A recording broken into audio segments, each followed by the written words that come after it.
C'est l'un des joueurs les plus grandioses et les plus sulfureux. Un gamin d'1m67 adulé comme un dieu. Une légende qui a marqué à jamais l'histoire de la Coupe du Monde, de l'Argentine et du football. Voici l'histoire du Pibe de Oro, Diego Armando Maradona. Avant de continuer, n'oublie pas de t'abonner à Megafoot. Né le 30 octobre 1960, Diego grandit à Villa Fiorito, banlieue modeste située au sud du Grand Buenos Aires. 5e enfant et premier garçon d'une famille de 8, il touche ses premiers ballons à 6 ans dans les rues de Villa Fiorito et dans le club du quartier, l'Estrella Roja. À 8 ans, il est repéré par un scout qui le fait venir dans l'équipe des Cebolitas, le centre de formation d'Argentinos Junior. Son aisance technique est évidente, ses dribbles, ses jongles sont d'un niveau inouï pour son âge. Diego a seulement 10 ans lorsqu'il apparaît pour la première fois dans le journal Clarín. Le journaliste parle d'un pibe, un garçon qui a le comportement et la classe d'un futur crack. Dans les compétitions jeunes, il vole sur le terrain, enquille les buts, et on parle du jeune Diego comme d'un élu du destin, l'espoir de tout un pays. Il joue son premier match avec l'équipe pro 10 jours avant son 16e anniversaire contre le club Atlético Talleres de Cordoba.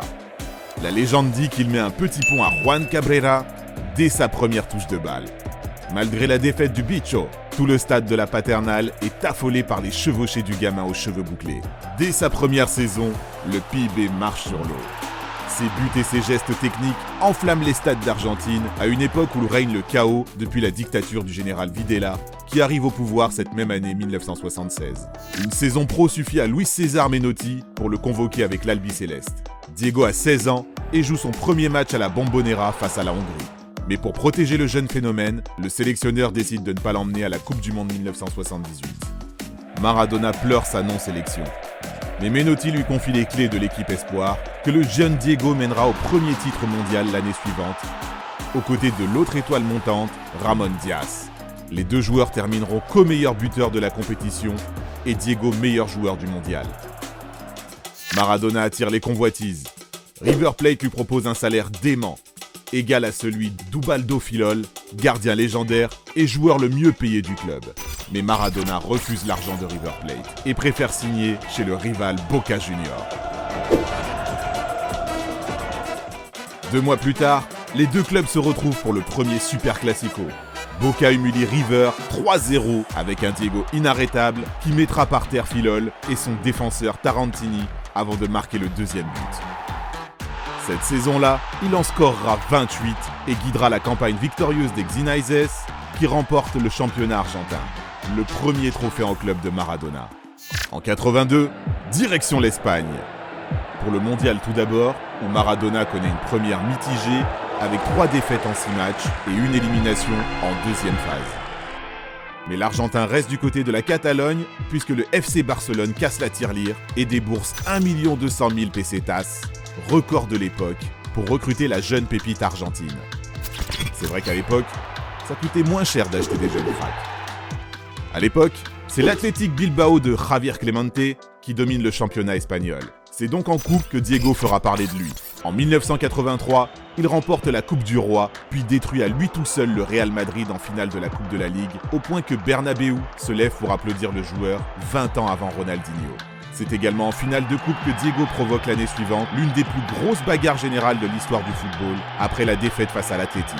Sanctionné de 3 mois de suspension, cet épisode accélère le départ de Diego, qui débarque à Naples en 1984. 80 000 fans l'attendent dans un stade San Paolo en ébullition. Le club s'est sauvé d'1 point la saison dernière, mais guidé par le Pibe de Oro, Naples s'apprête à reconquérir l'Italie.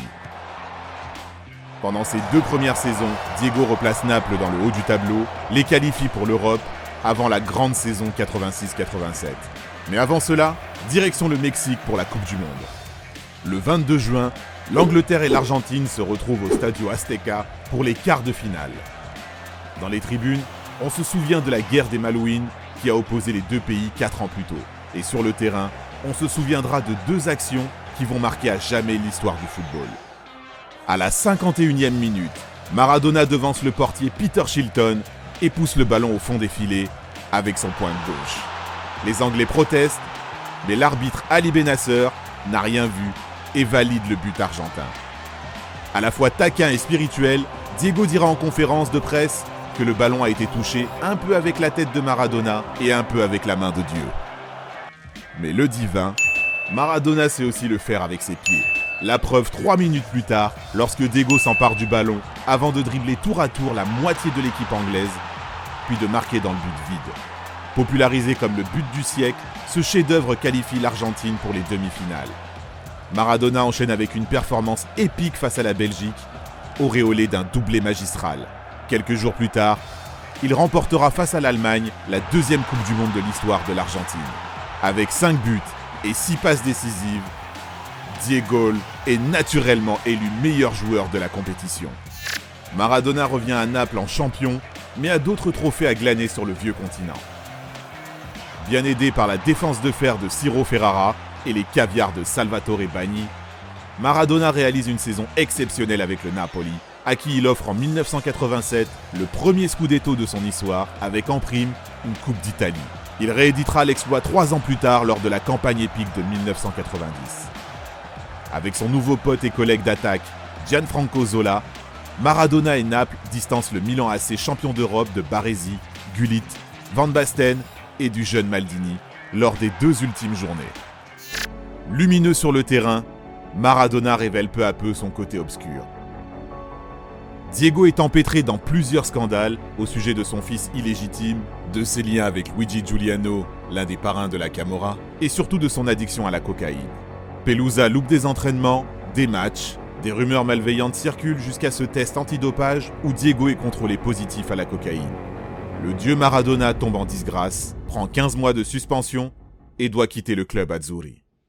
Un temps pressenti pour rejoindre l'OM de Bernard Tapie, Maradona poursuit finalement sa carrière au FC Séville.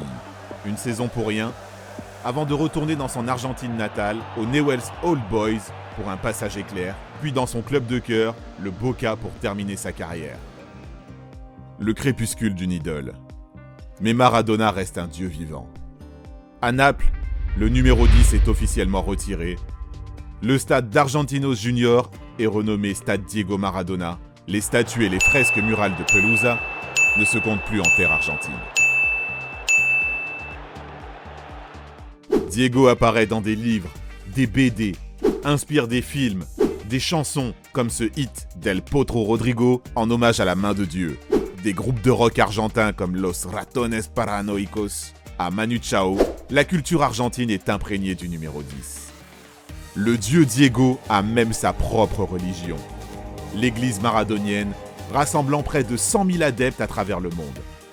Il fête Noël le jour de la naissance de Diego, ainsi que les Pâques maradoniennes le 22 juin en l'honneur du match face à l'Angleterre. Selon ce calendrier, nous arrivons donc en l'an 60 après Diego Maradona. Aujourd'hui, Maradona est de retour sur les terrains, dans le costume de l'entraîneur qu'il revêt depuis 12 ans, sans trop de succès, entre l'Argentine, le Mexique et Dubaï. Aujourd'hui, il est à la tête du modeste Gimnasia La Plata. Il a pris quelques kilos, mais le mythe reste intact. Ses dribbles, ses buts sont gravés à jamais dans les mémoires. Il a offert à l'Argentine des actions légendaires, des émotions uniques, une Coupe du Monde, mais aussi un espoir, une inspiration, grâce à son pied gauche et un ballon rond. Gracias. Y larga vida a ti, Pelusa. Merci d'avoir regardé notre vidéo. Si t'as kiffé, n'hésite pas à parler de notre chaîne autour de toi, d'aimer, de partager. À très vite pour une nouvelle vidéo. Ciao ciao.